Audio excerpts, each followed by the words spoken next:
J'ai dit, moi, je vous ai trompé. Effectivement, Eh oui, Christiane Taubira en campagne. Mais quel sens peut-on donner à sa candidature pour l'élection présidentielle? On verra bien.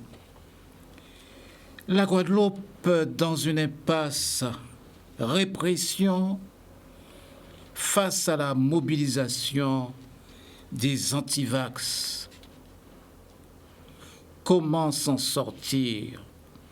Et le pass vaccinal est déjà voté. Grève, encore une grève à l'éducation nationale pour mauvaise gestion de la crise sanitaire. Trop de protocoles. On ne sait pas comment faire.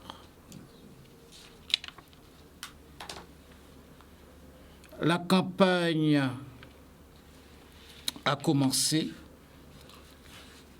Le gouvernement commence à céder. C'est peut-être le bon moment pour demander des bons et plus de bonbons pour emmerder Macron. Oh.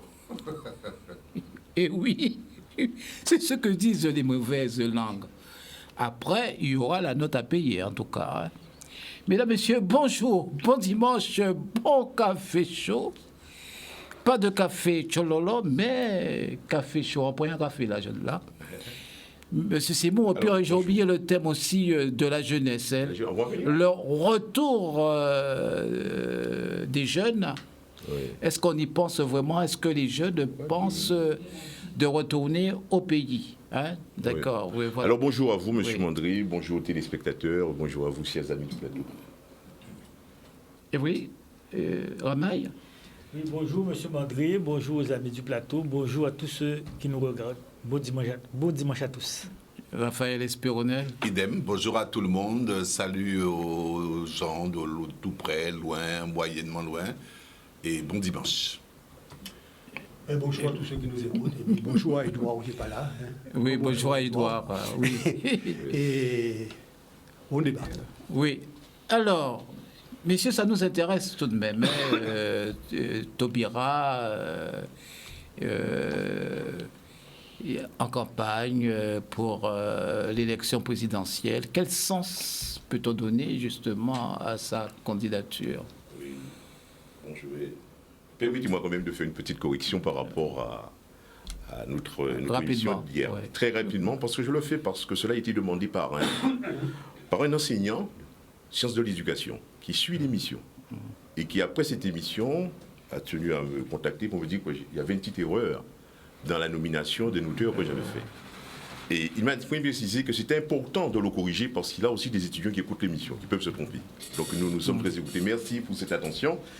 Et je dirais que j'avais précisé le nom d'un auteur qui était Lamarcel, Denis Lamarcel. Denis Lamarcel, on connaît, c'est un grand territorial.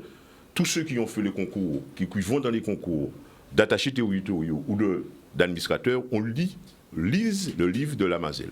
J'ai utilisé ce nom pour situer la question de la compétence. Il rapportait cette section de compétence à Lamarcel, mais ce n'est pas Lamarcel, ce n'est pas Denis Lamarcel, c'est Philippe Zarifian. Philippe Zarifian, je donne une raison tout à fait à René, qui parlait de sa vision, la vision de son syndicat du cadre. Et nous parlions en même temps de côté long. Et je disais à Philippe, à René, qu'il avait raison. Et moi aussi, j'avais raison, parce qu'on reprend très rapidement les éléments, sans aller trop vite. Zarifian nous dit que travailler, c'est entrer dans un ordre préétabli. C'est être conforme, si possible, de manière qualifiée. C'est ce que nous dit Zarifian. Ça, c'est côté long. Mais Zarifian nous dit aussi, mais travailler, c'est aussi faire face à des événements qui surgissent en excès sur la situation établie. Ça, c'est la vision de René. Ça, c'est Yakou. Voyez-vous, Yakou, le président, l'ancien directeur c'est pour rapidement vous dire les choses. Alors, voilà la correction faite, je l'ai corrigée en ce moment-là. Et quant aux ouvrages, que ce soit de Lobotef, de Zarifian, de Lamassette, parce que cette population-là, qui nous écoute, il faut l'éduquer. Parce que vous voyez, j'ai pensé tout d'un coup, je vous dirai, on va écouter là-dessus. On va pas faire un débat dessus. Oui, on ne va pas faire un débat là-dessus, mais on va quand même expliquer ça. Vous savez, dans la fonction publique territoriale, vous serez d'accord avec moi, il y a beaucoup de personnes des fois qui viennent, qui demandent un poste au maire, qui disent mais là bon mon travail. Mais très souvent, en termes de compétences, il y a des manquements à ce niveau-là. Et c'est que, très sincèrement, c'est que ces personnes-là ne savent pas que, au regard de cette question de compétences, il y a une verticalité en termes d'approche de la question de la fonction publique qu'ils ne savent pas. Donc c'est un débat qu'il faut ouvrir. Je ne sais pas, mais je tiens beaucoup Non, pas aujourd'hui, mais je tiens beaucoup à animer ce débat-là. Comme on me demande aussi sur des débats de coopération, on m'a demandé, il y a des gens qui nous en disent, mais ce sont des débats qui sont lourds en termes de questionnement et de trucs, et voilà. Donc on va écouter ça, mais je tiens beaucoup à ce que, parce qu'il y a des demandes comme ça. Vous savez, avec le mail là qu'on a mis maintenant, c'est EcoClub. Sur EcoClub, il y a beaucoup de personnes qui interrogent. Bon, nous n'avons pas malheureusement l'adresse mail portée à l'écran, mais ça permet à des personnes de revenir sur une question. Oui, alors, on va pas être long. On va terminer parce que malheureusement, peut-être ça, il faut aller vite là-dessus. Oui. Sur la question de vous avez dit Taubira, qui à mon sens est moins importante, mais je vais quand même répondre. Je vais vous dire que elle est moins importante pour moi parce que tout simplement, on a vu émerger cette idée qui vient naturellement de Taubira. Je ne pense pas que ce soit de la gauche, ni du Parti socialiste. C'est sans doute un micro-groupe, un petit groupe qui entoure Taubira. Eh bien, on a vu dans cette personne, à travers ses responsabilités gouvernementales, la possibilité, peut-être qu'elle soit, ma foi, une candidate intéressante pour la gauche, pour rassembler la gauche. Et au regard de sa déclaration qu'on a entendue hier, elle a adhéré à ça. Et puis, il y a cette question des primaires qui va permettre sans doute de focaliser les attentions et de faire d'elle véritablement candidate gauche. Sur cela, bon, je vais m'arrêter. Dans la progression des émissions, on va peut-être échanger là-dessus. Ramaï, alors, Christiane Taubira, bon, c'est une candidature qui était, il y a quelques semaines, imprévisible. Et aujourd'hui, cette candidature est vue plus, à entendre les uns et les autres, plus comme une candidature pour diviser encore davantage la gauche, qui est déjà mal en point.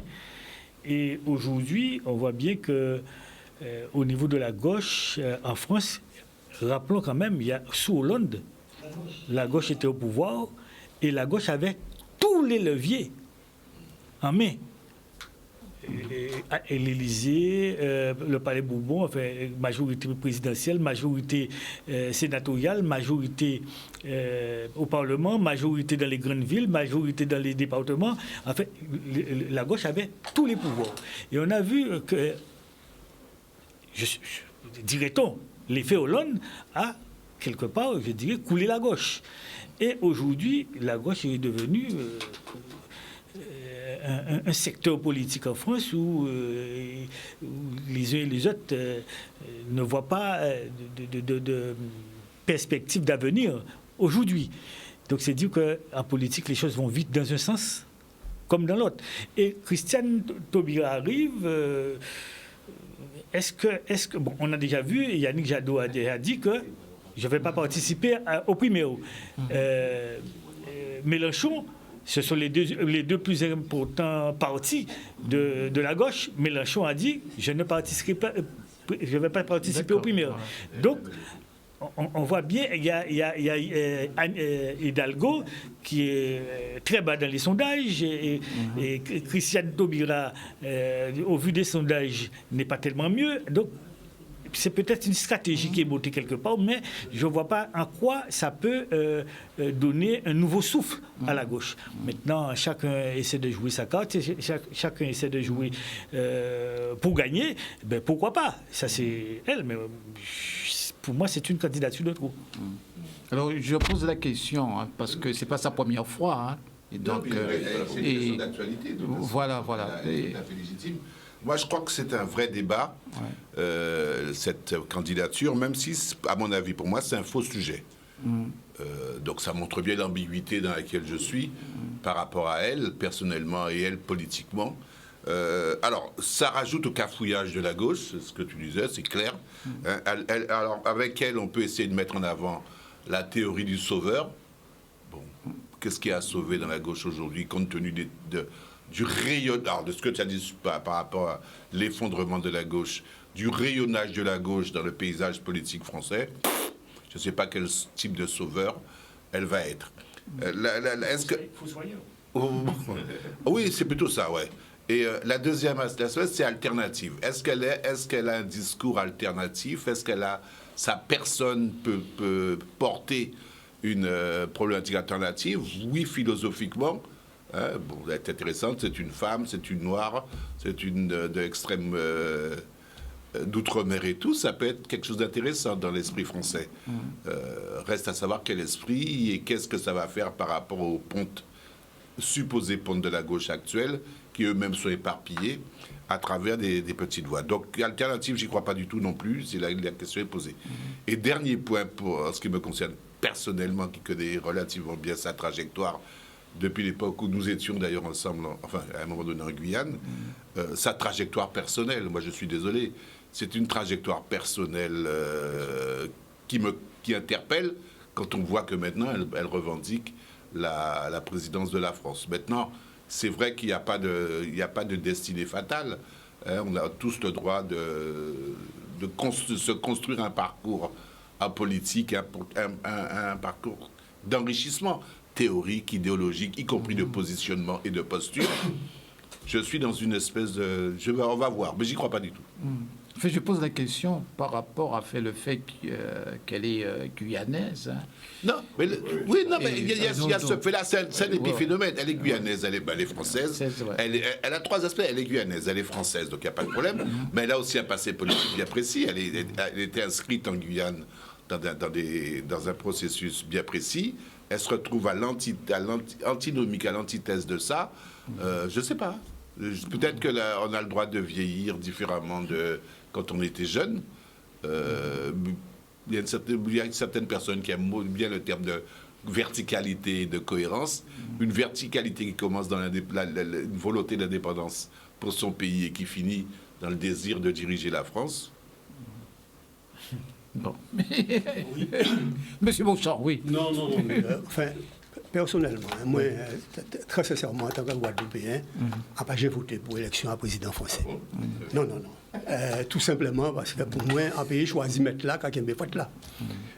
Qui discuter avec, mais on peut choisir mettre là quand il en général, c'est français qui est le président. Nous, en Guadeloupe, nous pas de ça. Pas nous qui avons choisi le président français.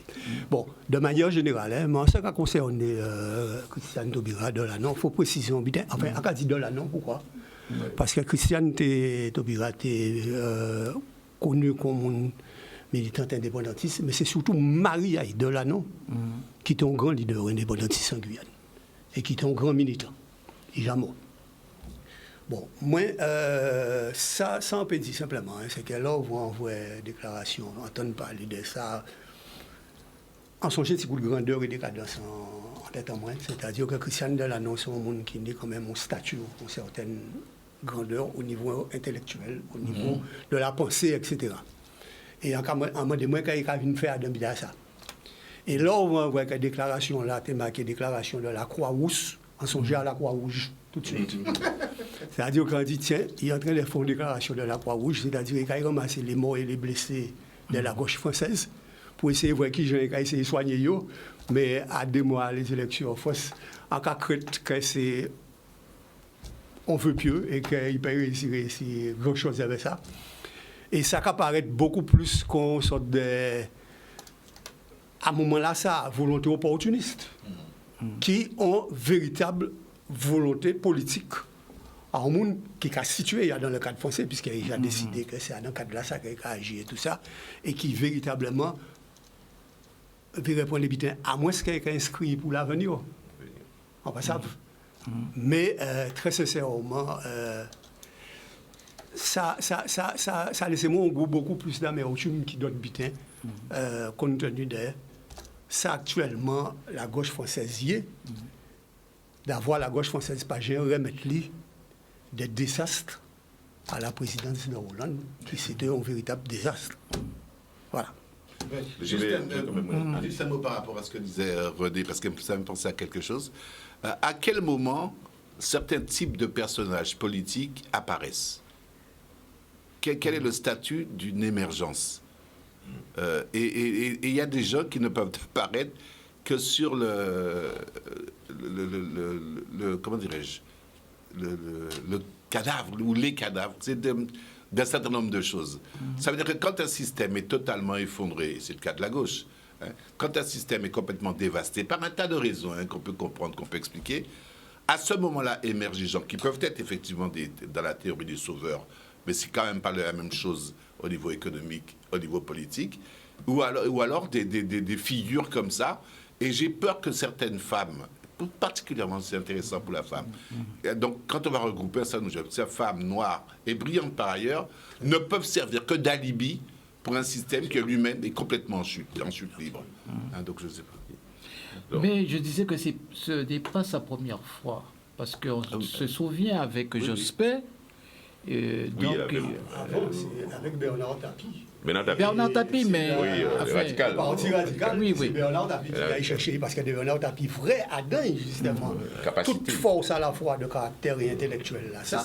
Et Boué Douvant, et c'est premier d'ailleurs, présentation à... Mais il a dit c'est qui empêchait Jospin gagner... Dans le calcul électoraliste. Pour répondre à la question, je veux quand même, par rapport aux précisions de Raphaël, le statut de l'émergence en politique. Tout d'un coup, qu'on voit le statut de l'émergence en politique en France, ce n'est pas l'argent. Vous pouvez être riche, être grand, vous n'êtes pas là. Par contre, on peut dire que c'est autre chose. C'est parce qu'on regarde le profil de tous ceux qui encadrent les politiques et ceux qui viennent aussi, qui se présentent aux élections politiques en France. On peut parler de statut bien précis. Alors, il y a un autre élément qui constitue ce que j'appelle un troisième aspect, parce qu'on va parler de trois aspects, et les Guyanaises et les Françaises, mais je pense qu'il y a aussi un troisième aspect, parce qu'on peut ranger, si vous voulez, en termes de référence, on peut ranger Taubira, un peu, je dirais, du côté un peu de Badinter.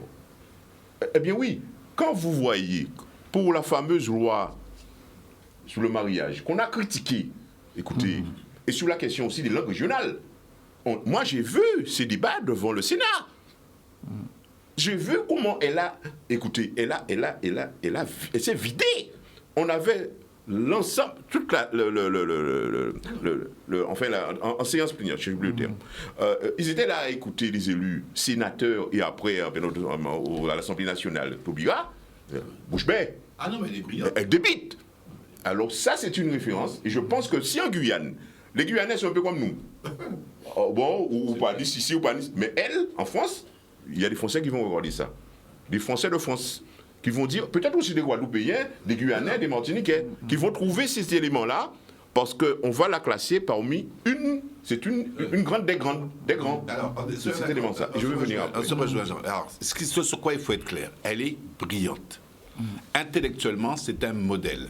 Et donc, si on considère la politique, au sens noble du terme, comme l'espace de la rhétorique, du débat, des tribuns, il y a 2 ou 3 personnes, il y a Mélenchon, tout le monde le reconnaît, Taubira est capable de réciter des textes, des auteurs, voilà, elle l'a fait pour effectivement les dire. Elle est magnifique, elle a une souplesse, une flexibilité intellectuelle, un background idéologique qui est super.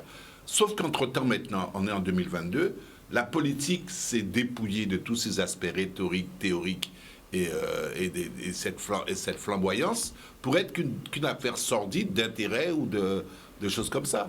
Et là-dessus, je ne sais pas si elle a les mêmes armes. Ça c'est une question qui me pose.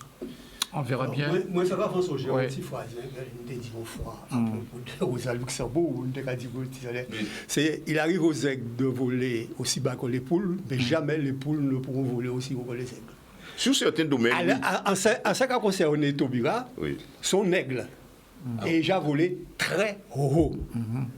Là, à qu'à penser qu'il descend peut-être à niveau à l'épaule. Mais tous les poules qui ont attaqué, ils peuvent voler aussi haut. C'est ça qu'a dit, c'est-à-dire que la personnalité, la personne Taubira, en ayant le respect pour lui. Et là, on a pensé qu'ils sont erreurs, dans le cas de la politique française, ils sont erreurs graves qu'il fait là. En fait. Erreurs graves. Bon, nous on va passer, hein, c'est bon. Alors, autre publicité? Pas encore, oui. Il n'a pas passé, non. Pas encore, oui. Alors, bien. Et la Guadeloupe. Un peu bas, alors. Donc, on verra bien tout à l'heure. Bien, mais, on y va. Hein, et oui, la Guadeloupe dans une impasse. La répression face à la mobilisation des antivax. Et la loi sur le pass vaccinal est votée. Comment s'en sortir? Et le désordre continue. Monsieur Seymour, comment s'en sortir?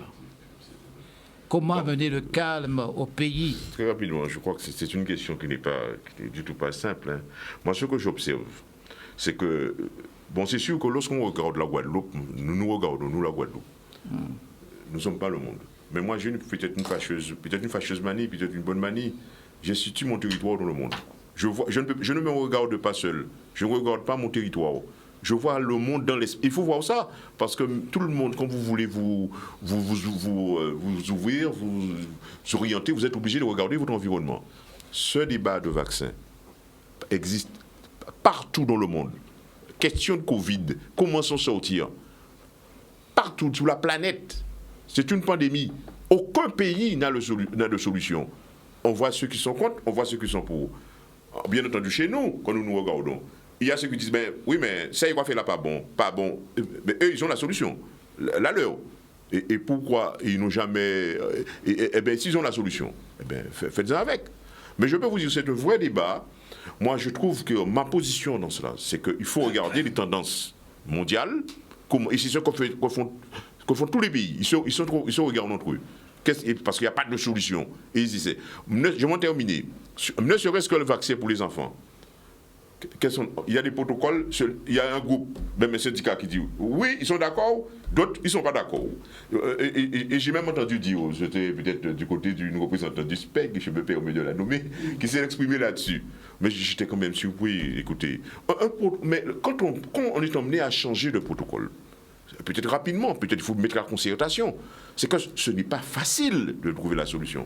On pense que chaque petite structure, petite institution, syndicale ou autre, pense qu'elle a la solution. On pense qu'on a la solution à soi. On dit, ouais, mais ça, il va faire là pas bon. Faut y faire comme ça. Faut nous nous ARS en nous.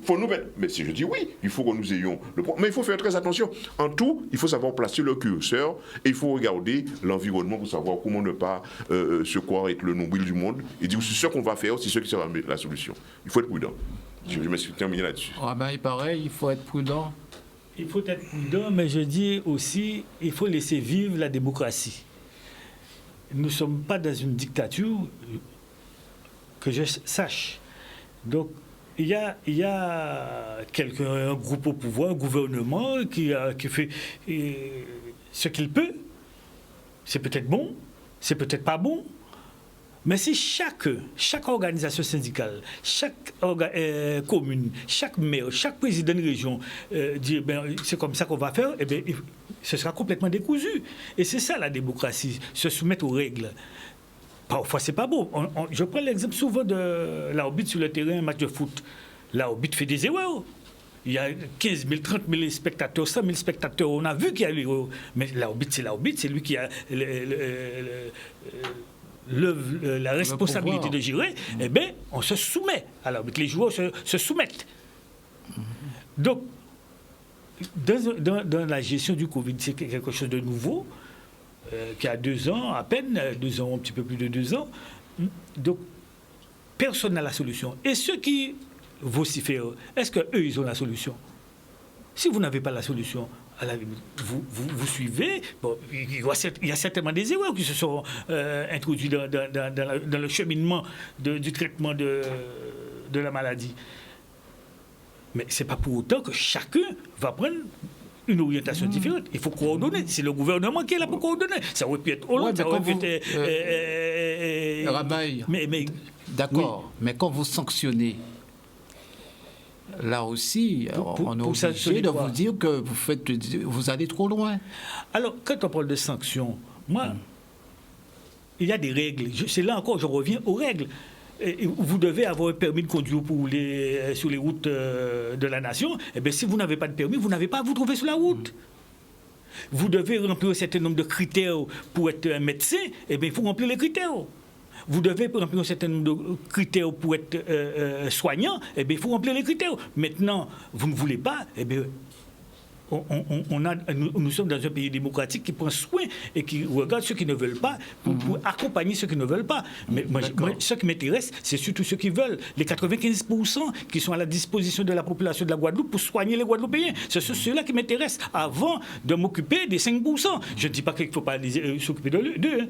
Mais pour moi, les 95%, c'est eux qu'il faut encourager. Et j'encourage vivement tous ceux qui contribuent, qui travaillent dans les hôpitaux privés, dans les hôpitaux publics, dans les EHPAD pour soigner les Guadeloupéens. C'est ceux-là qui m'intéressent. C'est 95, c'est 80, des 100% dans cette EHPAD. Ce sont ceux-là qui m'intéressent. Maintenant, après, on va voir comment il faut s'occuper des autres. Ben, on va s'occuper des autres. D'accord. Mais il faut laisser vivre la démocratie. Tout le monde ne peut pas croire que j'ai raison et l'autre a tort. Il faut laisser vivre la démocratie. Trop de démocratie tue la démocratie. Monsieur. Oui. Alors, comment s'en sortir maintenant Attends, d'abord sur la notion de l'impasse. Il faudrait bien s'en sortir. Impasse, pas plus qu'avant. Moi, quand je regarde la Guadeloupe, les impasses, elles sont partout. Hein. On est né dans l'impasse, on cultive l'impasse, on cultive... donc, pas plus qu'avant. Sauf que quand même, par rapport à cette notion d'impasse, je reste sur la pandémie. Hein. Là, maintenant, la loi est votée. C'est dommage que Collet ne soit pas là, parce qu'il était très attaché à ça. Maintenant, la loi est votée, ça veut dire qu'on est dans la loi ou on est hors la loi. Or, avant, le problème des sanctions, c'est qu'il y avait des sanctions, sans même qu'on ait défini, effectivement, réellement,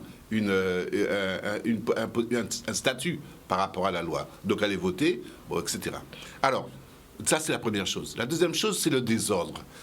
Attends, le désordre, c'est pas que ça dans la société guadeloupéenne. C'est pas, bon, d'accord, c'est peut-être renforcé par la pandémie, les passes, anti-passes, etc. Mais le désordre, il est inhérent à la vie tout court depuis la modernité. Et la modernité, c'est quoi? La globalisation, la mondialisation, l'internationalisation. Ça veut dire la mise en interdépendance des gens, des personnes, des capitaux, des idées et compagnie. Et tout ça, ça génère un espèce de maelstrom qui fait que le désordre au niveau local par rapport au niveau global, au niveau de la loi, est quelque chose d'important. Le désordre est inhérent à la modernité. Et c'est un état par rapport auquel, justement, les États se positionnent. Soit on est en démocratie, il y a un peu de discussion, éventuellement, soit on est en théocratie, il n'y a pas de discussion, soit on est en dictature, etc. etc. Et donc le désordre, il est chez nous, en démocratie, il va se traduire par 3 situations qui sont des situations, moi ce qui me fait peur, façon de parler, mais je suis confiant, c'est la durabilité de ces situations. Et la durabilité de ces situations, la permanence de cette situation, c'est une situation de crise. Et la crise, c'est d'abord la crise de l'État dans sa dimension de gouvernance, dans sa politique. Qu'est-ce qu'il veut? Où il veut aller? Comment il veut aller? Avec qui il veut y aller? Et à quel prix? Le fameux quoi qu'il en coûte. Donc, crise de l'État. Cette crise de l'État correspond, ou en tout cas est liée, à une crise des États sociaux, des États institutionnels, mais ça on le sait depuis longtemps, des États sociétaux. On a l'impression que les repères, la perte des repères est devenue un ordre généralisé. Et enfin, à cette crise de l'État, à cette crise des États, correspond maintenant, et c'est ça dans lequel on est maintenant, un état de crise qui devient un vécu permanent. Là, on ne peut pas imaginer aujourd'hui qu'on sorte de cette crise, on va retomber dans autre chose, c'est l'eau, c'est le chlordécone. Pour nous, ce qui concerne la Guadeloupe, c'est l'eau, c'est le chlordécone, c'est le réseau routier, c'est l'emploi des jeunes. Donc, il faut comprendre ça. Parce que cette crise, elle est structurelle et elle est conjoncturelle. Et elle est bien sûr aussi contextuelle. Donc, ça suppose de la part du décideur, du politique, si lui-même n'est pas en crise dans ses choix, dans son idéologie politique, quelque chose qui est de l'ordre il faut qu'il tienne le gouvernail, ce qui n'est pas le cas. Et donc, il y a un problème, parce que cette fameuse modernité dans laquelle on est, elle se différencie de quoi par rapport à la période auparavant? Et ça, je reviens un petit peu, Raymond. La modernité, c'est la différence entre le sujet, n'importe qui fait n'importe quoi, et le citoyen. Et la modernité, c'est l'émergence du sujet du droit. Et le sujet du droit, c'est le citoyen. Et c'est ce qui fait la différence entre n'importe qui fait n'importe quoi et la horde grégaire, la meute, et puis un pays organisé, un truc comme ça, et organisé à partir de quoi? À partir du droit, parce qu'on ne peut pas organiser les choses à partir des personnes, sinon chaque monde va faire taille. Donc tu es obligé d'organiser les choses à partir d'une espèce de citoyenneté pour ne pas l'organiser autour d'une mitoyenneté. Tout le monde c'est monde. Et donc le sujet, c'est intéressant parce que lui, il peut être sanctionné. Le sujet du droit. Tu es dans le droit, tu n'es pas dans le droit. Donc maintenant qu'on a dit que la loi est passée, bon, je suis pour, je suis contre, c'est pas ça mon problème. Hein. Je n'ai pas de position personnelle par rapport à ça. Ben, on est dans la loi ou on est hors la loi. Bon, ce qui n'était pas vrai avant, parce qu'il n'y avait pas de loi. Il y avait donc une situation qui pouvait relever du plus grand arbitraire du fait du prince. Beauchamp? Non, mais enfin, ni débuter, hein, quand je n'ai moins, c'est laisser vivre la démocratie. Laisser vivre la démocratie, au principe de base, c'est respecter le choix de tout le monde. Ça, les bases là, ça, la démocratie, la liberté de penser, la liberté de religion, c'est ça. Bon, donc, au monde, à dans cas là, puisqu'on ne va pas parler de pandémie là, à dans cas là, il peut pas d'accord pour un vaccin là, ça, Pfizer là, mais trouver d'accord pour d'autres types de vaccins. Ça aussi. Mais pour respecter la liberté, il faut bailler un choix. On ne faut pas bailler pour le choix. Ça a déjà posé un problème en tête à mon là. Alors, et à parler par rapport à vaccin. Parce que le problème anti-vax, gros problème là que nous avons là, c'est que résistance là par rapport à type de vaccin là, trouver mêlé avec tout un certain nombre d'anti-vax qui foutaient la confusion la plus totale et créer des positions pratiquement de blocage et d'extrémisme qui fait que nous trouvons nous à l'impasse là que nous est là. Il faut nous sortir de ça, à cette situation là ça. Donc, Jani bitin là ça. Deuxièmement, bon, quand on parle de problème à permis de conduire, mais tous ces soignants là qu'il a là, vaccinés ou pas vaccinés, ils ont tous ni permis de conduire. Puisqu'ils ont tous passé l'examen là, qui va permettre d'exercer, et ils ont tous ni pratique à exercice là. Donc, il n'y a pas un problème de permis de conduire à niveau là ça. C'est un problème de suivre la loi et pénir en sanction et pas suivre la loi. Sanction là pour les gens qui n'ont permis de conduire, c'est que quand ils ont poussé verbal ou etc., ça peut aller jusqu'à retrait de permis de bouteille. Mais là, il n'y a pas même qu'à rentrer dans ces détails-là, ça. Il y a tout de suite dit, eh bien, il y a ôté tout permis dans le mer, donc on n'a pas ni droit. Ça veut dire que nous avons toute compétence brusquement. Et à la suite de ça, ça les raille aussi. C'est ça qui est parti. Et là, on voit les gens qui ont retrouvé. Et là, on voit c'est une famille entière, papa et maman qui ont retrouvé. Il y a un problème là, ça. Après, il y a tout seul qui est en cause. Mais si on n'a pas fait étude, tout ça, c'est tout le monde qui a effondré. Et ça, il faut bien comprendre que on ne peut pas, si vous voulez, imposer un type de vaccin à la base là, ça. Ce n'est pas possible. C'est là où on va non pas penser que ou à la dictature, mais on va vivre en forme d'autoritarisme qui, à un moment-là, ça a violé la démocratie aussi. Il faut faire attention à ça qu'on a fait. C'est pour ça que, pour moi, sortir de l'impasse là, ça, en ce qui concerne pour la pandémie là, c'est faire y avoir un esprit d'ouverture. C'est-à-dire, ouvrir les choix. Alors, attendez qu'il y a Novovax, d'autres types de vaccins là. Mettez d'autres types de vaccins. On peut ouvert. C'est pour des raisons politiques qu'on peut ouvrir à d'autres types de vaccins. Qui au niveau à Cubain, qui au niveau à Chinois, qui au niveau à Russe. Mais ça, c'est pour des questions d'intérêt économique et politique qu'on trouvera dans l'impasse là, ça. Donc, faire un bon certain ouverture, de façon à proposer tout un certain nombre d'habitants. Et trouver à un moment là ça des solutions par rapport à ça. Mais pas nécessairement employer tout de suite l'autre là, président là, qui a venu ajouter derrière, Jean-Merde, qui a venu de Mounet, tout ces bidons. Ça, à partir d'un moment là, ça, on va régler les contradictions. Pour moi, c'est retrouver un certain bon sens et un esprit d'ouverture pour trouver des solutions à la question là, ça, et pas laisser les gens enfermer dans des formes d'extrémisme qui amènent les gens à nier suivre un certain nombre de méthodes qui continuent droit au mur. Parce qu'en cas dit qu'il y a des méthodes qui sont employées actuellement, qui loin de permettre de résoudre le problème là, qui continuent droit au mur. Et dans ça, les gens qui ont visé là, principal là, c'est-à-dire des gens qui prennent des décisions là, l'État, lui, pour le moment, il a gardé et il a ri et il a laissé les gens manger entre eux. Et ça, il faut nous sortir à un type de forme de, si vous voulez, on sort de manichéisme, comme on va dire en français, ou qui fait que c'est nous-mêmes qui mangons nous et c'est monsieur qui a gardé tout. Non, il faut nous sortir de ça. Et c'est pour ça que ça est important de tenir un front commun pour dire l'État, en nous ciser et en nous discuter. C'est la seule manière pour nous sortir de cette situation-là. Sinon, aucun n'y a un blocage de plus en plus important et aucun n'y a un moment donné où ça peut déraper totalement. Et ça, il faut éviter ça. Il faut éviter ces situations. Alors, dernier bidon quand je voulais dire rapidement, c'est que ça, c'est pour le problème sanitaire là. Mais ça, Spiritualité a dit ça, tu as fait raison. C'est-à-dire que la crise n'a pas déjà daté de la pandémie là. La pandémie là vient simplement aggraver la crise là. Allons bien précis.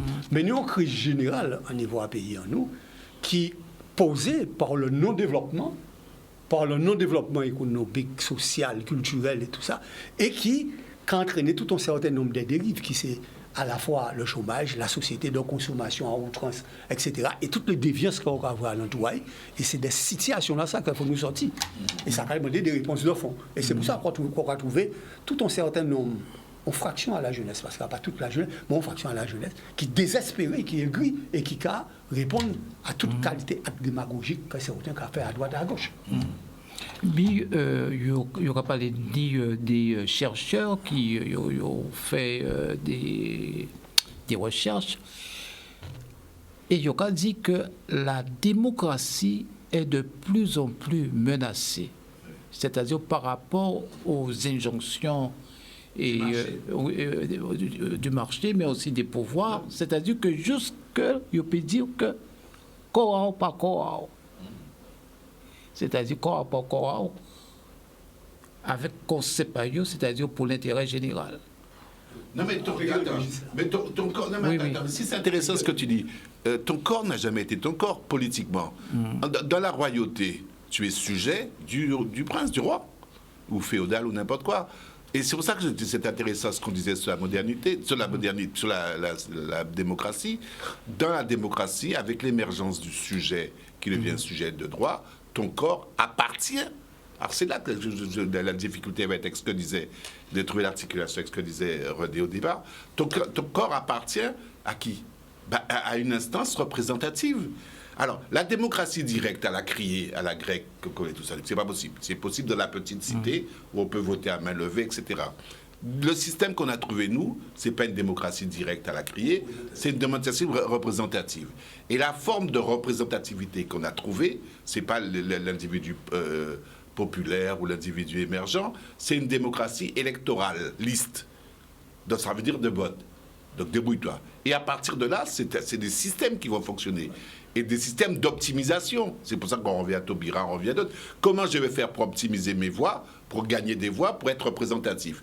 Une fois que je suis représentatif électoralement, même si je suis représentatif dans un système, dans France, où il n'y a que 25% des gens qui ont voté, mais je suis représentatif, je suis légitime dans le système, tant qu'on n'a pas remis en cause. Et c'est pour ça que le système démocratique va effectivement vers une certaine fragilité.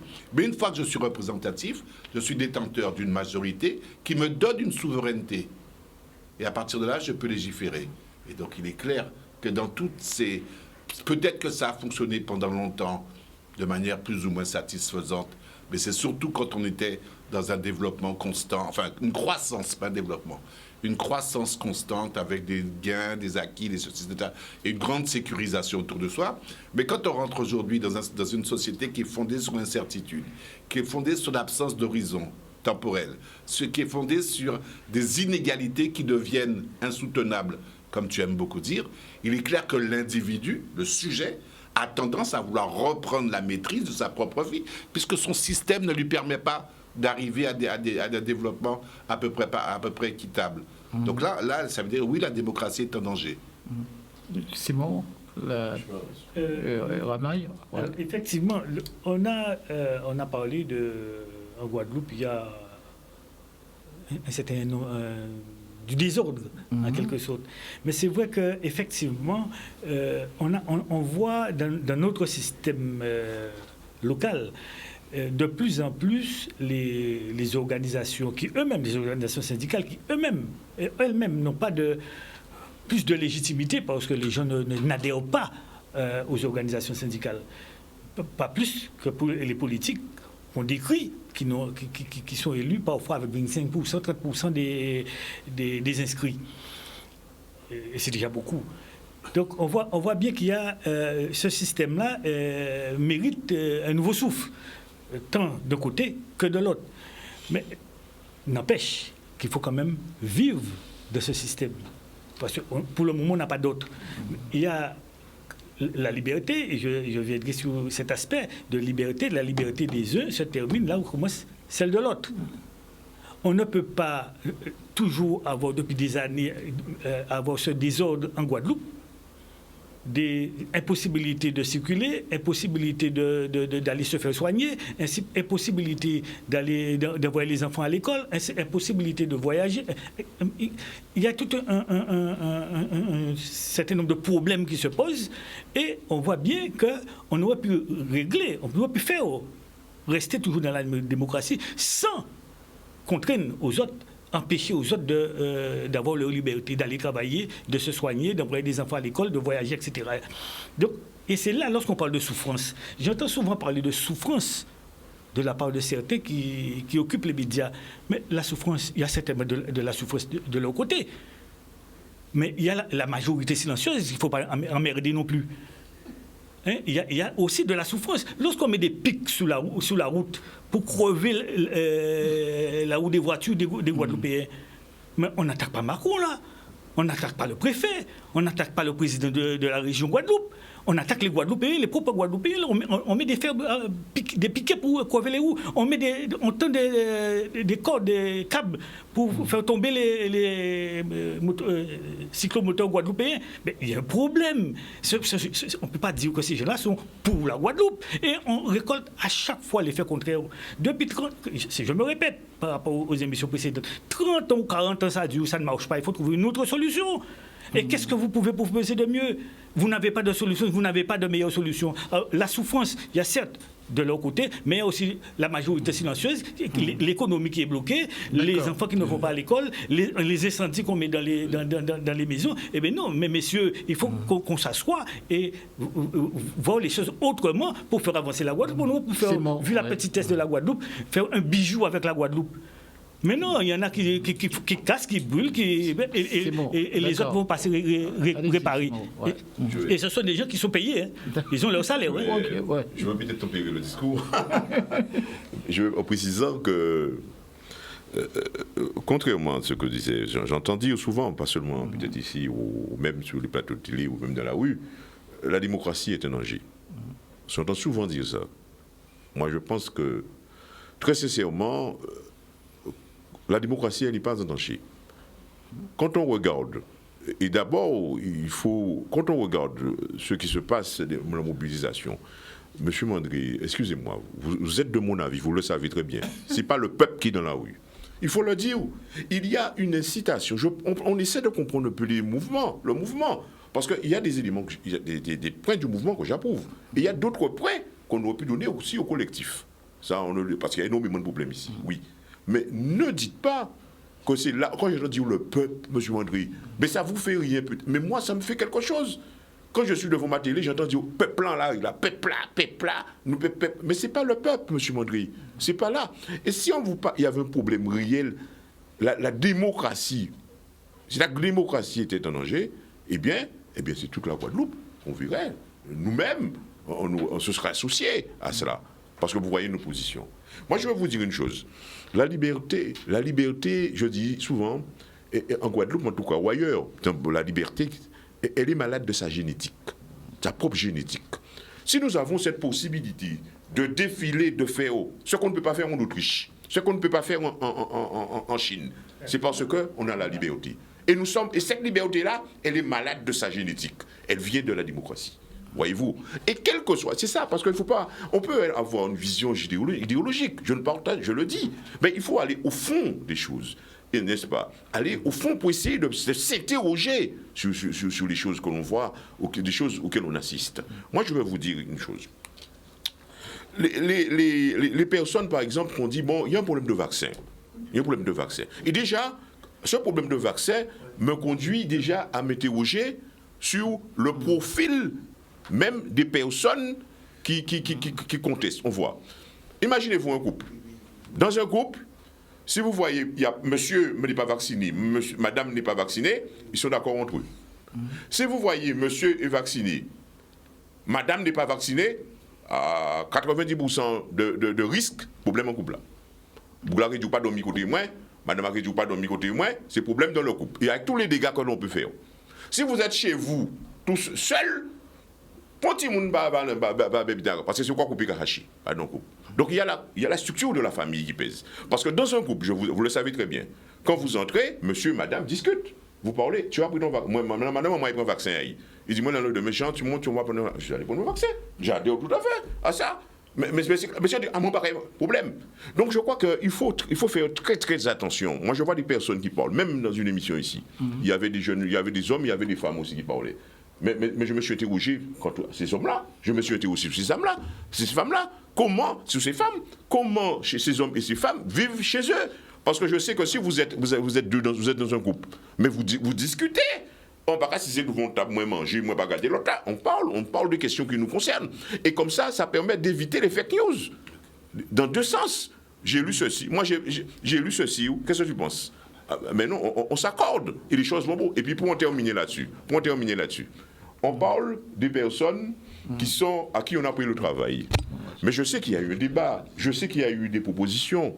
On a ouvert, il y a eu plusieurs propositions. Tout n'est pas parfait, tout n'est pas rose. Je sais qu'il y a la souffrance, mais il faudrait qu'on se mette d'accord en prenant compte de tous les paramètres. Pandémie, situation difficile, des personnes qui tiennent à leur travail, ça oui, il faut un système qui est ce qu'il est.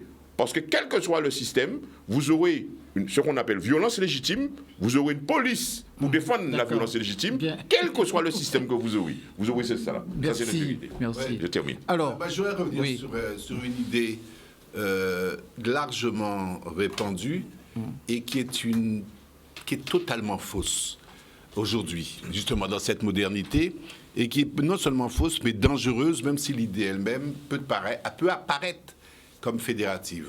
C'est l'idée que ce sont des autres qui mettent en l'ode. C'était vrai hier, quand le monde ne bougeait pas trop vite. Les sécurisations intellectuelles, les autoroutes de pensée, les façons d'être et de faire étaient là, bien stables. Le monde était prévisible. Et donc, tu fous un bon désordre au sens noble du terme. Ça c'est au sens spatial, au sens donc tout l'environnement est bousculé, au sens temporel, donc le mélange des périodes des machins, et puis après tu rebâtis quelque chose de bien. Ça pouvait se comprendre théoriquement. Aujourd'hui c'est pas ça. Aujourd'hui nous sommes dans un temps qui s'appelle la fulgurance, où les choses avancent beaucoup plus vite que la capacité des gens à comprendre ce qui se passe. Ça veut dire que le monde évolue beaucoup plus vite que beaucoup de systèmes de pensée ou de systèmes d'organisation sociale. Ça veut dire que si tu fous un désordre dans le sens traditionnel des choses, le temps que tu vas faire à réparer ce désordre-là, le train est parti et tu es sur les quais. la modernité aujourd'hui, on le sait, c'est l'accélération, c'est l'interdépendance. Ce sont des choses qui vont vite, qui vont rapidement.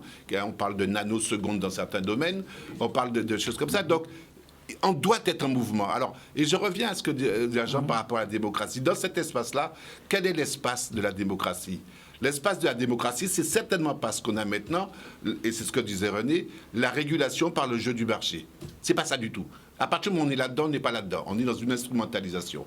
L'espace de la démocratie, c'est le débat. C'est tout. Et donc pouvoir parler, pouvoir se dire les choses, pouvoir échanger avec respect, considération et pouvoir prendre une décision. Mais si en même temps la décision s'appuie sur une démocratie représentative électorale qui elle-même ne représente rien du tout, c'est là qu'on a l'impression que c'est là par contre qu'on a l'Ion Camargue. Mais c'est pas parce qu'on va foutre tout ça en l'air. Aujourd'hui, quand on met tout en l'air, le risque maintenant, il y a 2 risques majeurs en Guadeloupe qu'on a maintenant. Je m'arrête là-dessus. Le premier risque majeur, et j'ai écrit là-dessus, c'est un risque de dislocation sociale. Ah oui. C'est très très important. Le deuxième risque, celui sur lequel j'ai envie de parier, c'est un risque. Alors, et puisque tu parlais d'impasse, et ce qui est bien avec la notion d'impasse dans le raisonnement, c'est la capacité de co-émergence. Ça veut dire qu'on va trouver une voie, une solution, notamment par le dialogue, au-delà de ce que les prémices du débat sont. Donc il y a les vax, il y a les anti-vax, il y a les gilets jaunes, il y a ceci, il y a cela. Ben, discutons, causons et mettez-nous d'accord sur un monde de désirabilité. Et c'est pas facile. Cette diversité, oui. C'est une richesse. C'est la richesse. C'est une richesse. C'est la liberté qui fait ça. Oui, c'est la liberté qui le permet. Alors, oui, non, mais il y a plusieurs choses.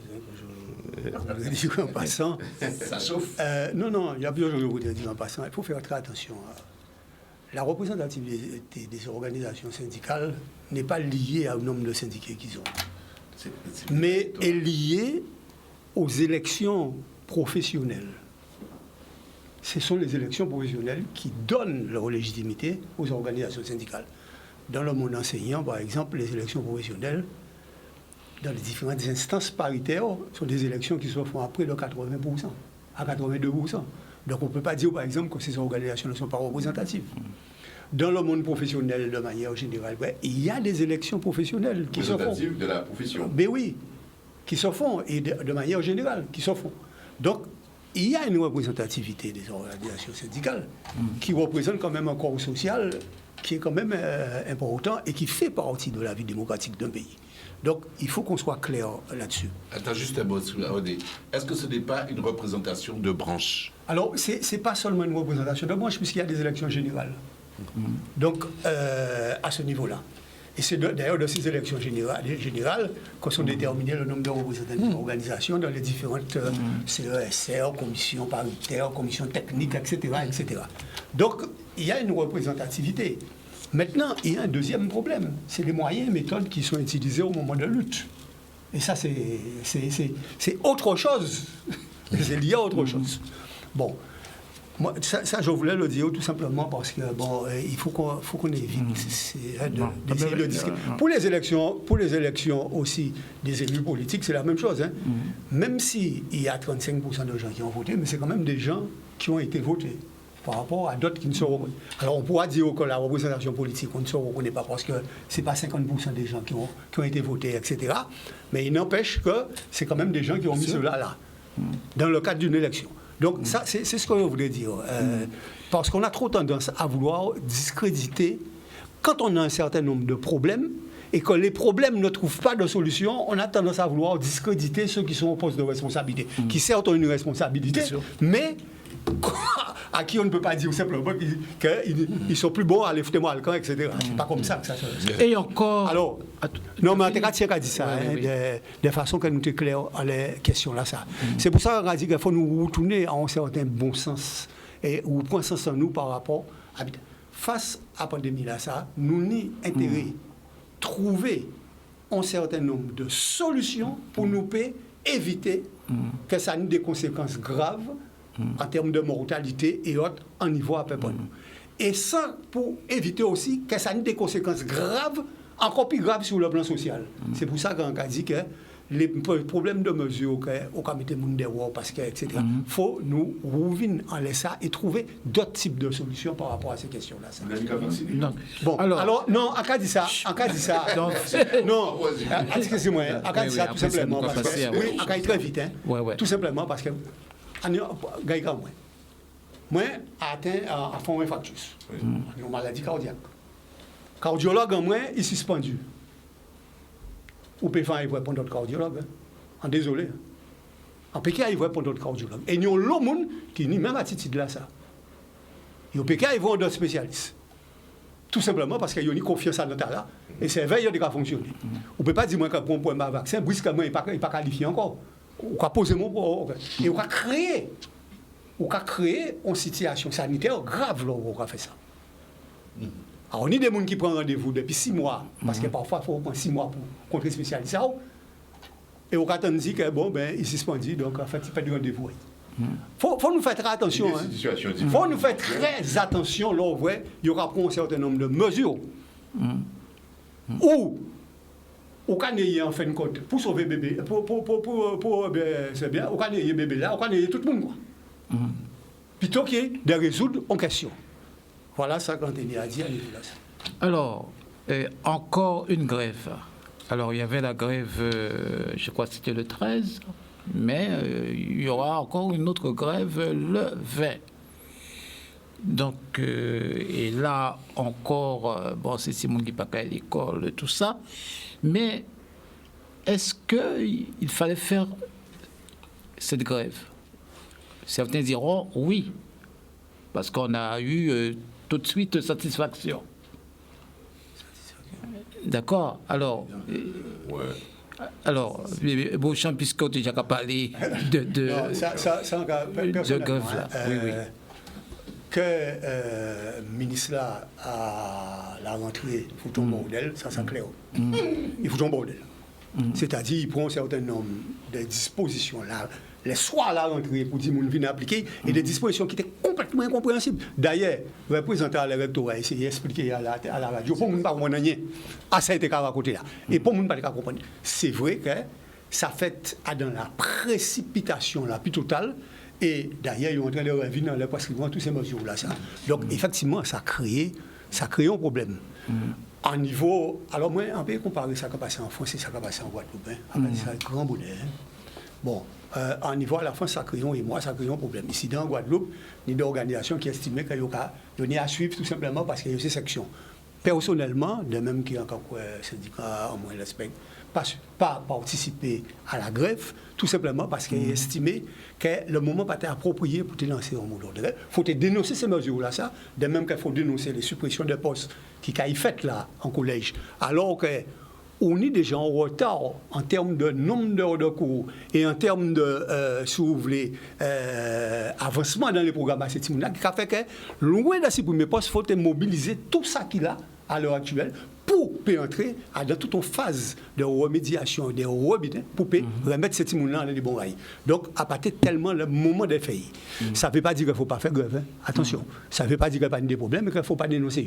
Bon, moi, je crois que par rapport, et d'ailleurs, les organisations qui appellent à la grève, ils n'ont pas même insisté pour rentrer en grève.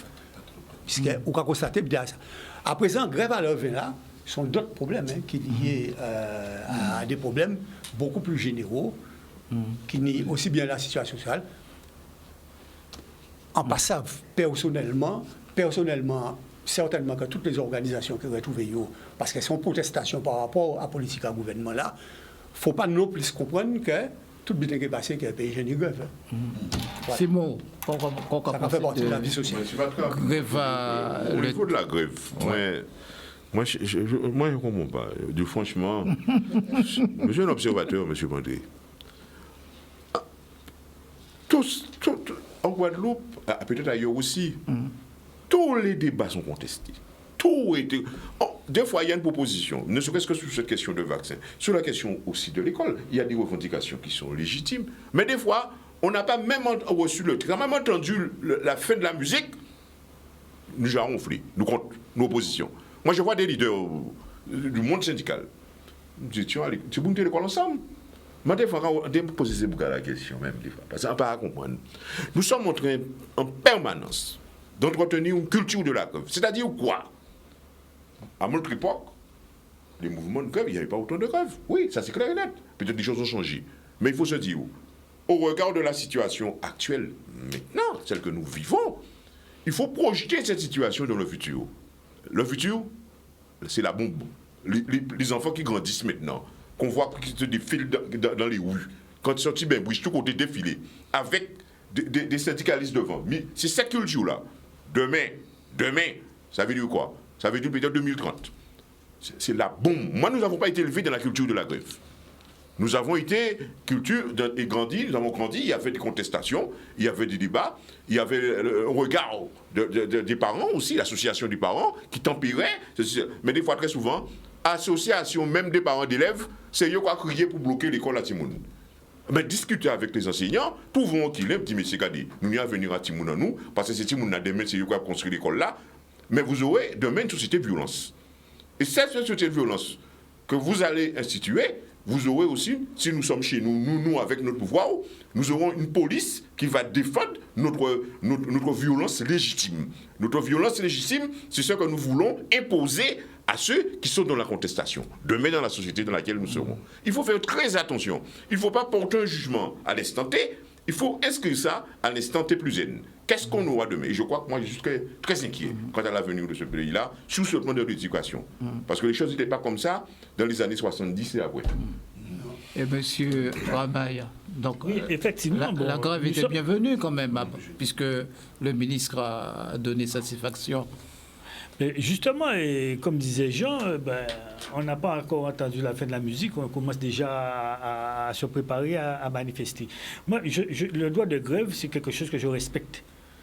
On a le droit de grève, mais on ne peut pas utiliser le droit de grève à tout bout de champ. Aujourd'hui,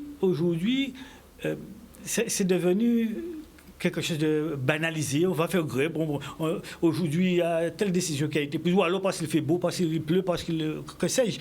On va faire grève souvent. Mais il faut arrêter avec ça. Il faut faire des choses plus réfléchies. Le droit de grève, c'est quelque chose de noble. Quelque chose qu'on utilise à des moments particulièrement importants lorsqu'on sent qu'il y a quelque chose, il y a un dérapage. Mais là, à tout bout de ça devient banalisé. Et pourquoi? Mais le 13 janvier, c'était une grève nationale. Hein. Oui. Mais pourquoi? Pourquoi? Le plus souvent, quand on entend des gens dire « Ah oui, il faut bloquer les écoles, il faut bloquer la route, il faut bloquer... » Parce que c'est le goût du désordre. Il faut du désordre pour que ces gens-là puissent vivre. Et je dis... le pourquoi de la chose. Mais est-ce qu'on peut faire autrement? Peut-on faire autrement? C'est parce que ces gens-là, les gens qui sont les meneurs, ce sont des gens qui sont payés. Ça ne change rien dans le revenu. Au niveau de leur revenu. Peut-on faire autrement? Ça ne change rien dans le revenu.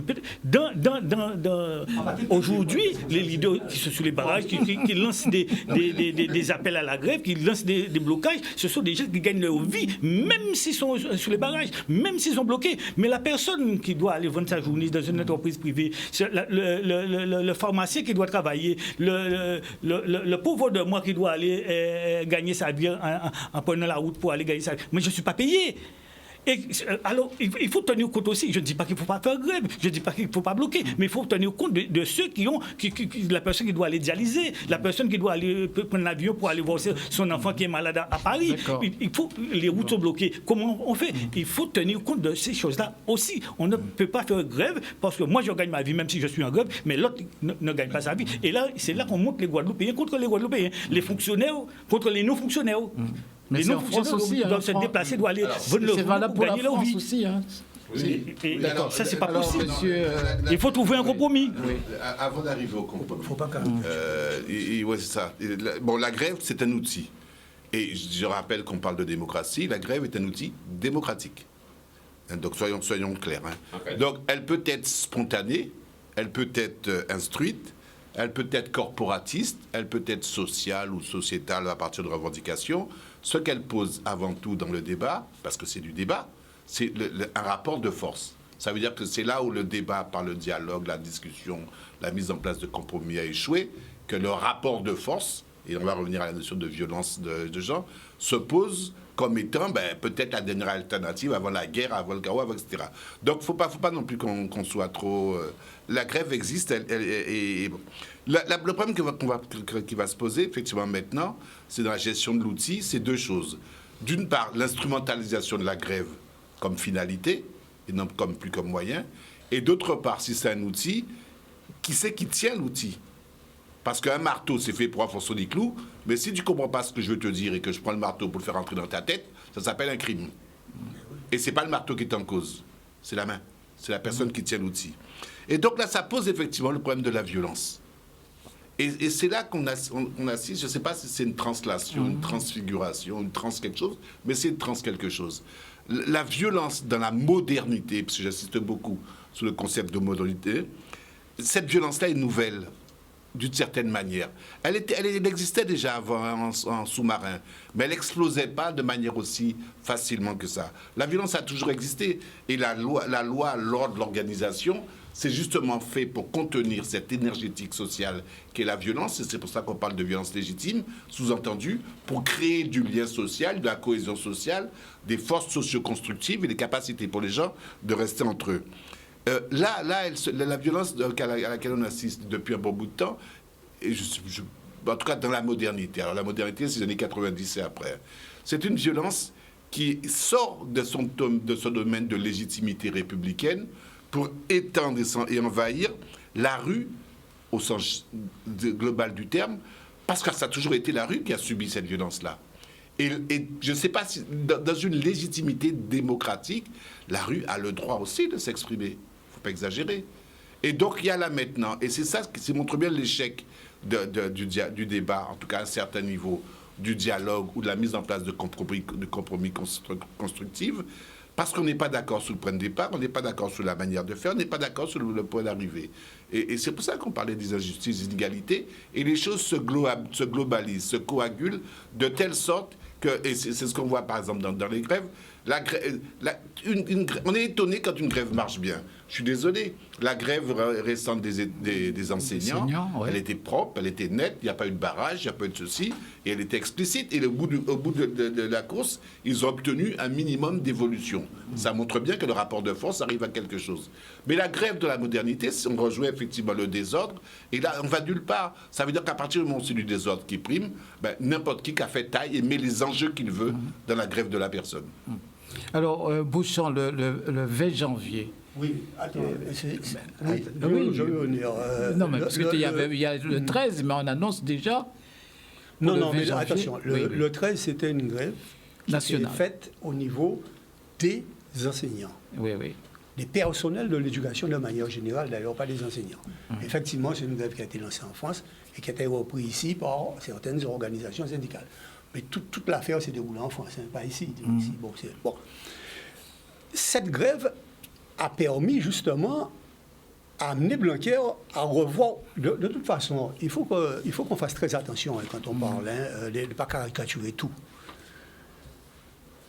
La question de l'éducation nationale et des mesures prises par Blanquer a entraîné un problème au sein du gouvernement français. Et on babillait entre ministre à la santé, Blanquer et ministre à la santé là, et entraîné au bagarre. Ça veut dire que ces mesures-là qui étaient prises là, ils n'ont pas été bons. Et tout le monde voit ça dans la pratique, ils n'ont pas été bons. Donc, réaction à les personnels enseignants, c'est une réaction à les personnels, c'est une réaction tout à fait légitime. De dire, on doit arrêter avec ça, et pourquoi? Tout simplement parce que le ministre là, pas prendre à tâche à eux, avant de rentrer là, t'es fait pour mettre en place un certain nombre de mesures. Comme ça a été vrai tout. Il fait prendre des bitins en bas influence à Véran, à ministre de la Santé, il fait prendre des bitins en bas influence à Missier, et après ça, il y a toute la gueule d'ailleurs. Les mêmes beaux qui bourraient à fond, il y a la gueule. Ça veut dire que manifestement, le gouvernement là mettait un dedans. C'est pour ça qu'en cas il faut nous faire très attention, pas tout caricaturer tout bitin. Donc, réaction à ces boîtiers, et ça c'est normal, et ils obtiennent un certain nombre d'avancées, même si ça ne va pas résoudre fond à les questions, puisqu'il y a encore d'autres problèmes qui n'y a à soulever. Grève à l'heure, d'après ça, entendre, c'est une grève totalement différente. C'est une grève beaucoup plus générale.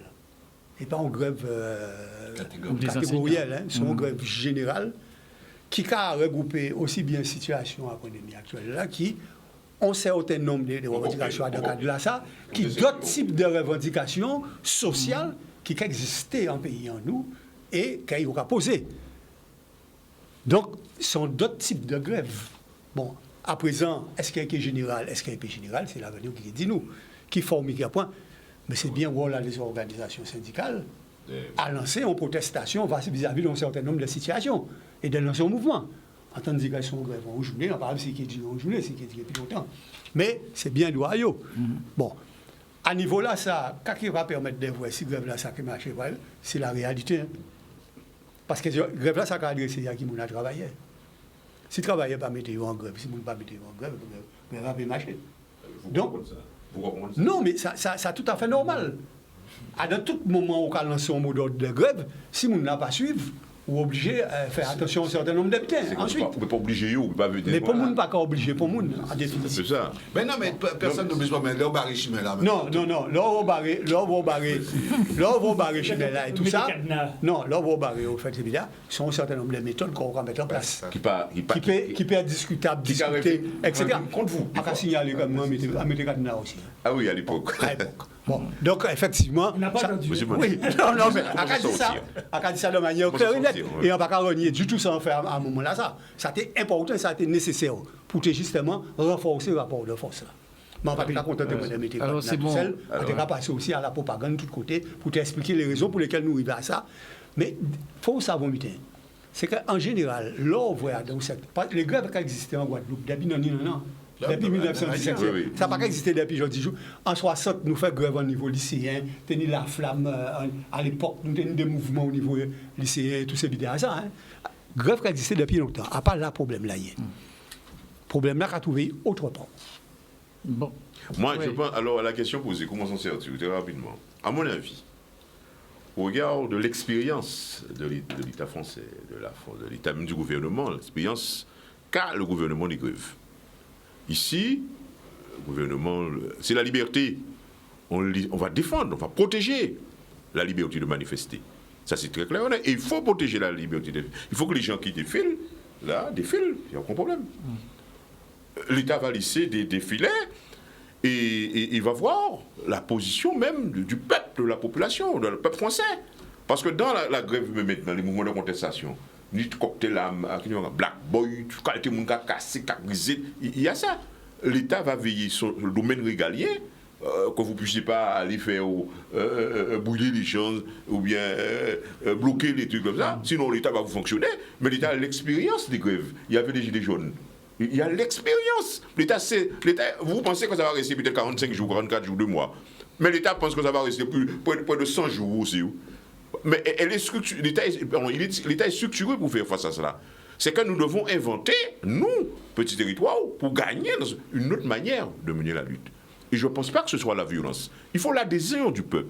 Il faut que le peuple soit d'accord à cela. Et maintenant, dans l'état actuel, quand j'entends ceci ou cela, ce n'est pas ce discours-là que j'entends.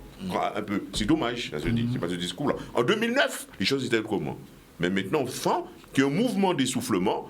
Quand vous regardez, et je peux comprendre les leaders qui veulent remobiliser les gens avec peut-être des erreurs stratégiques en associant le peuple à ça. Mais ce n'est pas vrai. Il y a des problèmes posés dans le cadre du collectif qui sont vrais, mais je pense que la stratégie de lutte, maintenant, cette stratégie ne passe pas, à mon avis. À mon avis, je ne sais pas si je suis un erreur. Non, c'est l'appréciation, chacun doit avoir une appréciation. Alors, il y a encore un autre thème, mais je ne sais pas si ça va pouvoir aborder ce thème. On a quand même peut-être... Ah non, on n'aura pas le temps. Oui. Il y a encore comment s'en sortir. Oui, comment s'en sortir, oui. J'ai répondu, mais je sais que mon ami Raymond Bou, comment s'en sort Raymond? Alors, pour s'en sortir, je crois que nous sommes dans un petit territoire où tout le monde se connaît. Je ne pense pas qu'il faut que les uns soient montés contre les autres. Les salariés ont leur rôle à jouer, les organisations syndicales ont leur rôle à jouer, les patrons ont leur rôle à jouer. Et chacun d'entre nous, les chômeurs qui doivent aussi s'exprimer pour pouvoir faire des propositions pour que l'on puisse arriver à quelque chose. Mais il ne faut négliger personne. Je ne pense pas qu'aujourd'hui, dans le contexte qu'on a aujourd'hui, où on a tendance à monter les uns contre les autres, on a l'impression que la rue représente la Guadeloupe. Mais ce n'est pas vrai. La rue représente ce qu'il y a dans la rue, mais je reste persuadé, comme ça s'est toujours passé, qu'il y a une écrasante majorité silencieuse. Il faut en tenir compte. Et lorsqu'on dit qu'il ne faut pas aller, par exemple, de tel supermarché, il ne faut pas aller de tel secteur, parce que pour telle et telle raison qu'on connaît, que je maîtrise, que vous aussi, vous qui m'écoutez, qui sont sur le plateau aussi, maîtrisez, je ne pense pas qu'on puisse faire la Guadeloupe comme ça. Il faut associer tout le monde. J'aurais aimé qu'en Guadeloupe, qu'il y ait énormément plus de monsieur de petits ayottes, de petits dépôts, de petits gadaokos, de petits pour pouvoir élever et embaucher les gens. Et plus on aura de petits de chefs d'entreprise de renom, de qualité, plus moins on aura de chômeurs. C'est pas en allant casser les entreprises, c'est pas en allant brûler les entreprises, c'est pas en bloquant le pays qu'on va à chaque fois on va perdre quelques dizaines d'emplois. Et c'est pas comme ça qu'on va se sortir. On a l'effet contraire de ce qu'on recherche. Merci Raymond. Deux idées. C'est pas facile de répondre parce que personne n'a la clé, mais deux idées. Moi, je crois que la première chose dans cette modernité, je reviens à ça dans laquelle nous sommes, c'est qu'il faut sortir du syncrétisme. Ça veut dire du mélange de style, du mélange de genre. À Guadeloupe actuellement, mais c'est pas spécifique à la Guadeloupe, mais je suis en Guadeloupe, je m'intéresse à Guadeloupe. Le statut de l'amalgame et le statut de la confusion ne va pas nous aider à comprendre la réalité du monde. Le monde est organisé, le monde est structuré, il y a des forces, il y a des puissances en jeu, il y a des intérêts en jeu, il y a des choses. Donc, il faut sortir de ça. Et la deuxième chose, je dirais, et là, bon, ok, on a discuté, on a débattu, il faut discuter, il faut débattre, mais il faut des schémas opérationnels. C'est tout. Ça veut dire que le problème, je donne la priorité à l'économie, d'ailleurs par rapport à ça, et il faut fonctionner à partir de plans d'action et de plans d'action de développement concertés sur des secteurs bien précis. C'est pas la peine d'aller chercher des secteurs généralisés et tout. La Guadeloupe, je ne sais pas ce que c'est. Par contre, le problème de l'eau, je sais ce que c'est. La Guadeloupe, je ne sais pas ce que c'est, mais par contre, le problème des jeunes, je sais ce que c'est. Le problème du travail, etc. Et donc, faire des plans d'action harmonisés. On a été homo faber avant d'être homo sapiens. Eh bien, retroussons nos manches et allons dans le travail. Et on est homo economicus. Et il y a des besoins en consommation locale, il y a des besoins en structuration locale. C'est ça qui va répondre, à mon avis, de la cohérence du pays. Ainsi va la Guadeloupe. Passez une excellente journée et à dimanche, si vous voulez bien. Non. Il faut...